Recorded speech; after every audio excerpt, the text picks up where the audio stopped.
こんにちは、斉藤直樹です。今日も気まぐれ添削やっていきたいと思います。今日の作品はこちら。すごくね、爽やかなイラストですよね。トゥルリさんの作品で、タイトルはさつき。散歩中に見たもみじの新緑、青筋アゲハの色の美しさと、男の子のお団子ハーフアップ萌えを描きたい3点を収めたつもりだが、色のバランスが難しく、特に背景を改善できないか。オリジナルキャラの髪色が赤なのでうまくなじませたい。シンプルな塗りが線画の美しさを際立たせる絵柄に憧れるが、自分の画力だと手抜きしているようにも見える。いつも添削拝見しています。添削のほどよろしくお願いします、とのことです。はい、トゥルリさん、作品のご応募ありがとうございます。とてもね、素敵な色使いで爽やかな少年の雰囲気がよく描けていると思いました。で、色のバランスが難しくて、特に背景を改善できないかってことなんですが、僕としてはね、結構今のシンプルな画面も好きですし、もうなんなら別にこのままでも良くないって思うんですが、ただですね、おっしゃっていることもよくわかります。なので今回は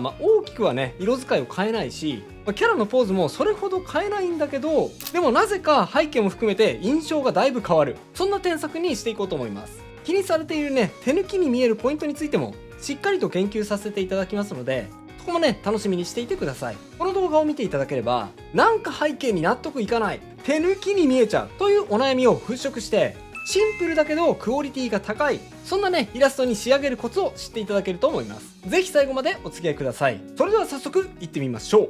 はい、まず最初にこれちょっとだけなんですが、キャラクターの入り方がですね、若干下すぎるかなと思いました。構図はですね、ほんのちょっとしたことなんですが、結構ね、最後まで気になっちゃう部分なので、こだわっていきましょう。最初に直します。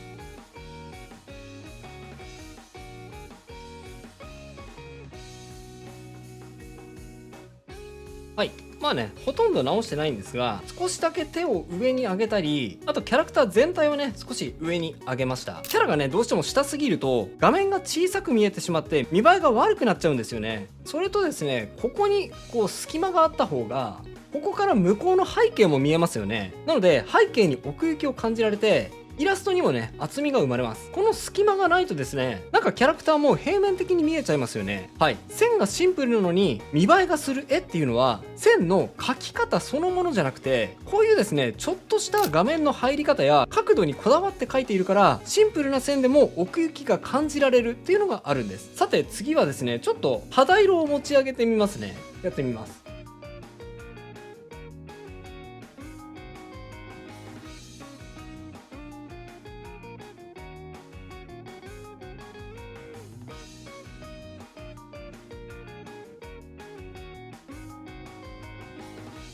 はい、肌色ですね、暖色系に行ってみました。添削前の寒色寄りのちょっと静かな雰囲気も僕は好きなんですが、今回は色によって違うパターンをお見せしようと思っているので、あえてね、色味を変更していきます。あとですね、ここ大事。これはですね、ちょっと背景にも関わってくることなんですが、背景を描いているのになんか臨場感が足りないな、キャラクターがその場にいる空気感が出ないんだよなっていう人、なんでだと思いますか？これね、シンプルにこれを書き忘れているからなんですよ。これです。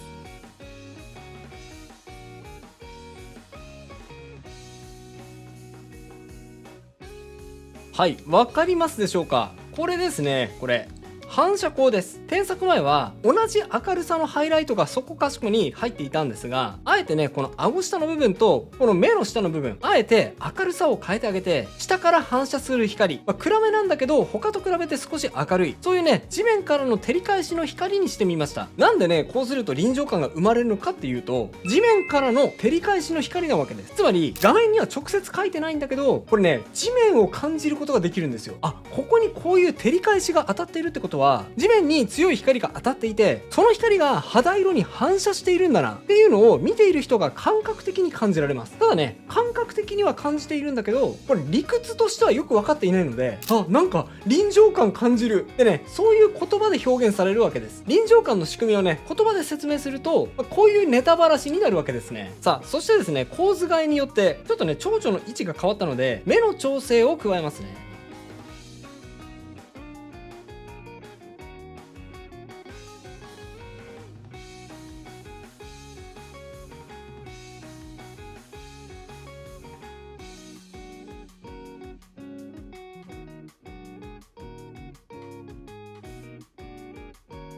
はい、目はですね少し書き込みがあっさりだったので、イメージはなるべく変えないようにして、もう少しだけ目の玉を大きくしてみました。特にねこの白いハイライトが入った方が対象をちゃんと見ているような感じっていうのが伝わるので、こういう書き方もありだと思います。あとですね、鼻がちょっとだけ前に出過ぎてるかな。少し控えめにします。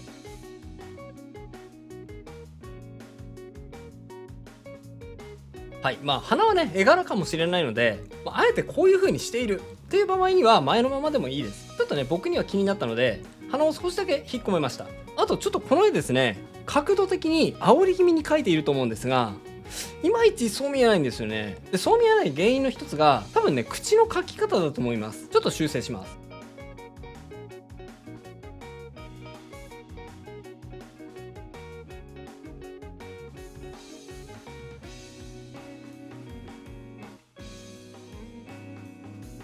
はい、口の中の、特に歯の描き方ですね。少しこんな感じでですね、こう回り込みのニュアンスを描くことによって下から見ている感じが伝わります。煽りっぽい感じがねアップするんですね。あとね顎とかも少し自然に見えるように変えました。特にねこの喉仏なんですけど、なんか添削前はこの顎の下の部分にちょっとついてるような感じになっちゃっていたので、この顎の下の方じゃなくてね首の方についているように描いた方が自然に見えると思います。あとですねこの帽子なんですが、ちょっとねこのつばの部分が少し狭すぎるのと、あと黒くてですねだいたいこの辺がちょっとこう一体化して見えちゃってるんですね。はい、見えにくくなってしまっているんです。ここってね結構描くの難しいんですよね。そういう時には少し裏技的なんですが、こうやっちゃってもいいです。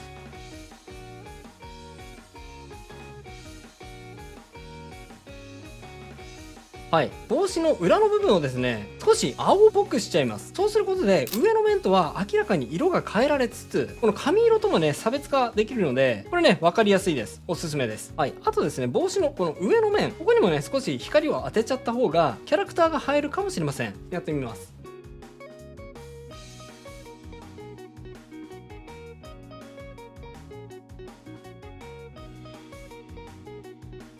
はい、こんな感じ。おそらくね、作者さん意図的にこうキャラクター全体を影に沈めて、こうシルエットとして見せたいから、強い光を帽子に入れていないんだとは思うんですが、少しね、違った見せ方ができるように、あえてね、変更を加えています。はい、前髪も少しだけ調整します。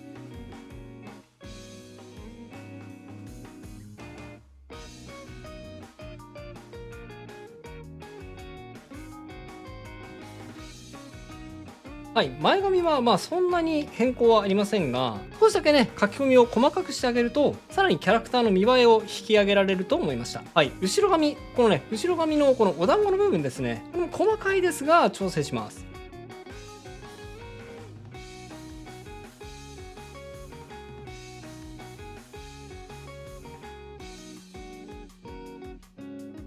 はい、こんな感じ。ポイントはですね、このお団子の位置ですかね。添削前は少し上すぎたので、なんとなく煽り感が薄らいでいました。あとね、帽子の穴って結構帽子の下ギリギリのところにあると思うので、このお団子の位置もね、下に下げましょう。はい、顔の部分はこんな感じでしょうか。次に体なんですが、キャラクターの立体感と、あとこの青筋アゲハが手に止まろうとしているっていうのがこのイラストの一番の見どころだと思うので、この手をね明るくしてあげることでも見ている人に意図が伝わりやすくなると思います。やってみます。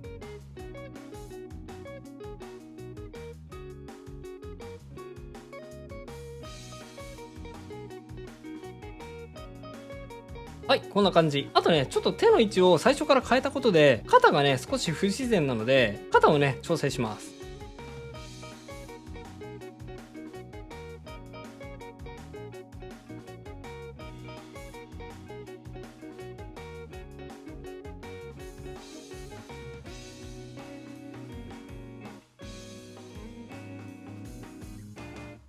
はい、こんな感じです。これね、ものすごく細かいことなんですが、このイラストはね、男の子を描いているってことなんですけど、添削前はですね、ちょっと女性的にも見えたんですね。で、なぜかというと、このシャツのこの背中のラインがこっち向きに沿っていたので、これがちょっとこう、お尻を突き出しているようにも見えるからです。意図的だったらそのままでもいいですし、もう少しね、男性的に見せたいっていう場合には、このようにね、反りを押さえてあげると、男性的な見せ方に変更できると思います。それとですね、これも臨場感につながるんですが、光を追加した部分にふわっと光を追加してあげても効果的です。上にねハードライトレイヤーを追加して、黄色いブラシでねふわっと光を追加してあげます。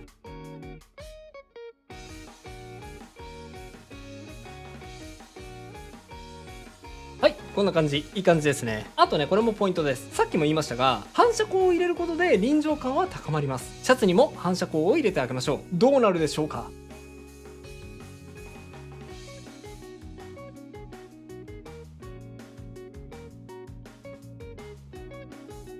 ほらほらほらほらほら。はい。ちょっとしたことなんですが、この反射光があるだけでめちゃくちゃその場の空気感が伝わるようになりますよね。反射光めちゃくちゃ大事なので、これはね、覚えておいてください。さて、作者さんが気にされている背景なんですが、これなんか手抜きに見えるなって思うんだとしたら、おそらくこのですね、このもみじの描き方にあると思うんですよね。まあイメージ背景としてだったらこれで全然いいんですが、今ですね、もみじのこのパターンブラシをペタペタと貼っただけなので、これがね、どうしても平面的に見えちゃう原因ではあるんですよね。なのでその部分を修正していきたいと思います。はい。でね、まずはちょっとこの葉っぱの合間から見えるこの空の隙間の面積を変えていきます。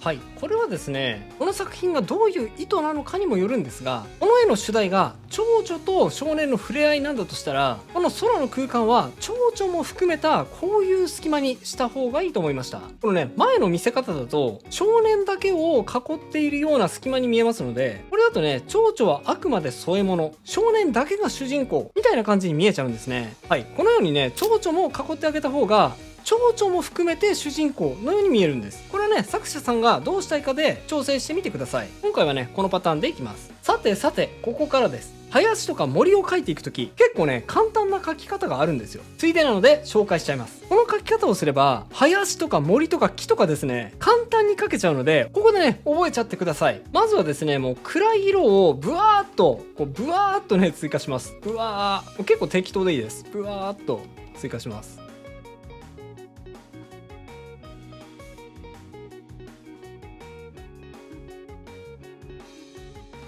はい、こんな感じです。そしたらですね、結構広範囲なので、右半分だけを使って説明していきます。右側にですね、今よりも少し明るい色で、さっきのレイヤーと違うレイヤーで、レイヤーを追加してですね、こう、ちょん、ちょん、ちょん、ちょん、ちょん、ちょん、ちょん、ちょん。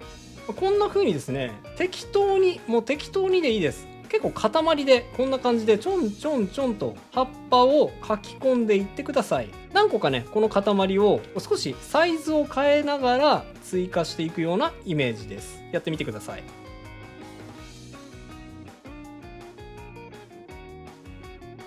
はい、一枚一枚はね、丁寧に描かなくていいです。あくまで雰囲気重視でこんな感じでね、描きましょう。でそしたらこれだけだとちょっとね、平面的に見えちゃうので、今追加したこの葉っぱレイヤーを透明度ロックかけましょう。でところどころですね、こんな風にちょっと明るさを変えてあげるんですね。こんな風に。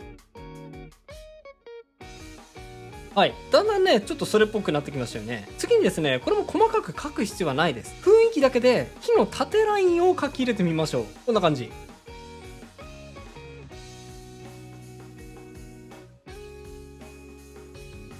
はい、書けましたか？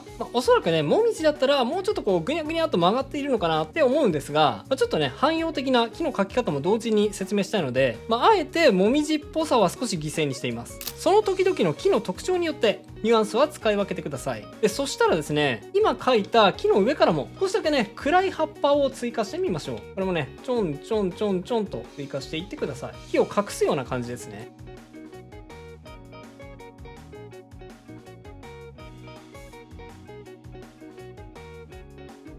はい、できましたでしょうか。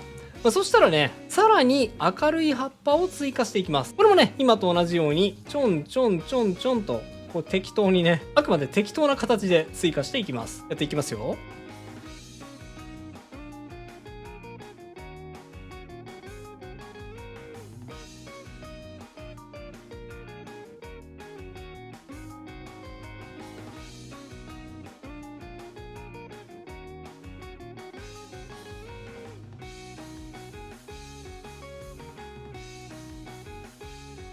はい、こんな感じです。どうでしょう？結構ね、そんなに手間かけなくてもかなりそれっぽく描けてないですか？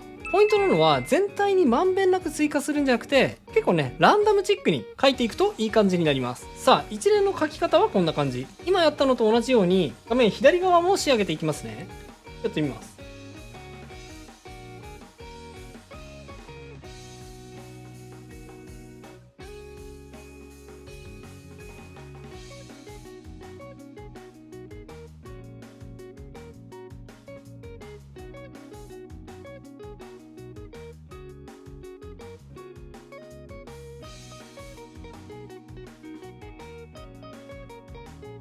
はい、こんな感じです。どうでしょう？結構今僕が書いてたの見て皆さんこう思いませんでしたか？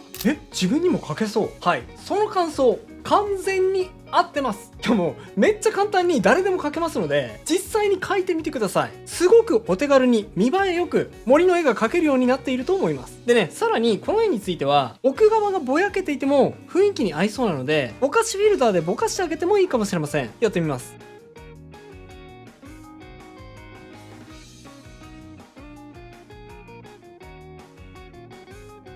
はい、こんな感じ。フィルターでぼかしをかけてキャラクターによりピントが合っている感じを表現してみました。さてですね、手前側にも葉っぱとか草を描いてあげても前後感が強調されて良いです。やってみます。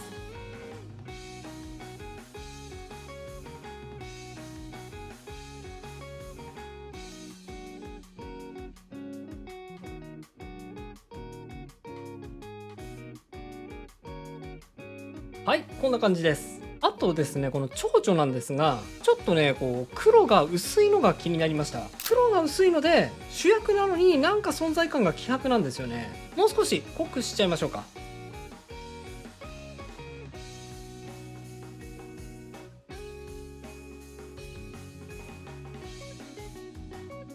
はい、こんな感じ。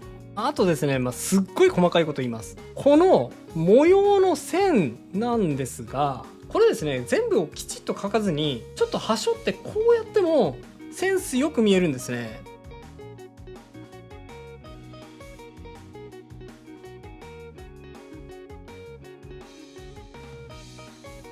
はい、こんな感じ。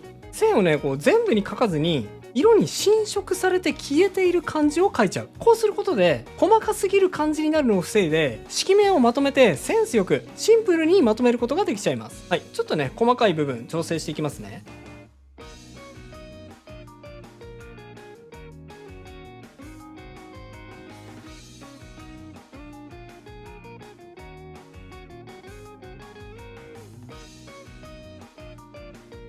はい、こんな感じですね。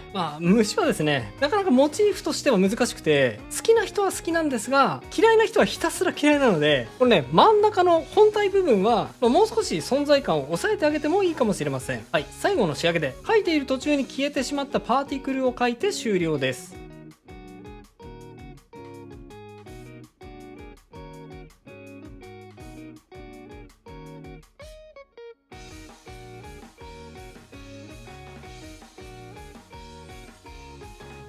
はい、こんな感じ。今回の添削は終了となります。ちょっとね、今回は横長なので、並べるのが難しいです。なので、切り替えて見比べてみましょう。はい、こんな風に変化しました。いかがでしょうか？はい。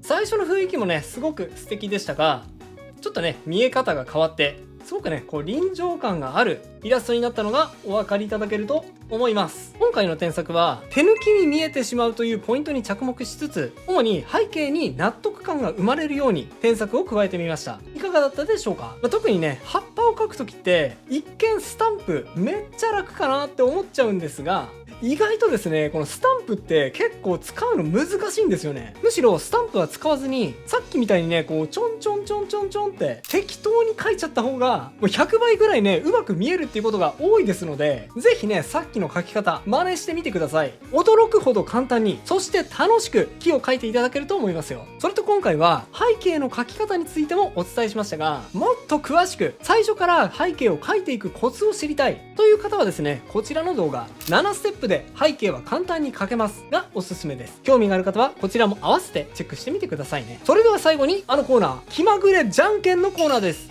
いきますよ。準備はいいですか？気まぐれじゃんけんじゃんけんポン。